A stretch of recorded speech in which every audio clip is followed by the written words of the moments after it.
নমস্কার।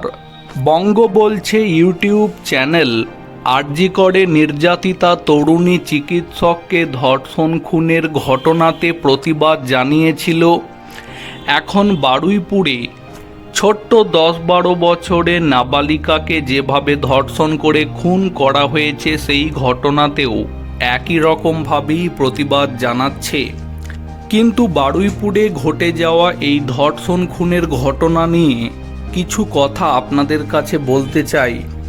বিষয় বা ঘটনা হচ্ছে, গতকাল যখন খবরটা সামনে এলো, মানে বারুইপুরের ঘটনার খবর যখন সামনে এলো, সেই ঘটনার পরে যেভাবে সিপিআইএম নেতৃত্ব এই ঘটনাতে হিন্দু এবং বিজেপিকে একসাথে জুড়ে দিয়ে যেভাবে বারুইপুরের ঘটনাতে সিপিআইএম সরাসরি বিজেপিকে দায়ী করল, এই জায়গা থেকে প্রশ্ন হচ্ছে, সিপিআইএম কি জানে বা তাদের কাছে নির্দিষ্ট করে কি কোনো প্রমাণ আছে যে কারণে তারা এই অভিযোগ করল?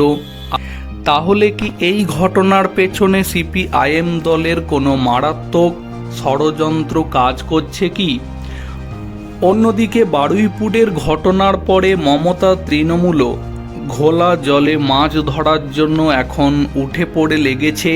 বিজেপি দল এবং বিজেপি সরকার বারংবারই বলে এসেছে, যেমন সবকা সাথ সবকা বিকাশ, একই সাথে বিজেপি সরকার কিন্তু প্রথম থেকে যেভাবে জিরো টলারেন্স নীতি নিয়ে হাঁটছে, যেভাবে তামান্না খুনের অভিযুক্তদেরকে গ্রেপ্তার করে বিজেপি সরকার দেখিয়ে দিয়েছে যে খুনি অপরাধী আসামিদেরকে বিজেপি সরকার কখনোই ছাড় দেয় না। যেহেতু এখন বারুইপুরের ঘটনাটা সম্পূর্ণ বিচারাধীন একটা বিষয়, তাই সমস্ত রাজনৈতিক দল থেকে প্রত্যেকের কাছে একটাই অনুরোধ রাখব, ঘটনার সম্পূর্ণ তদন্ত হোক।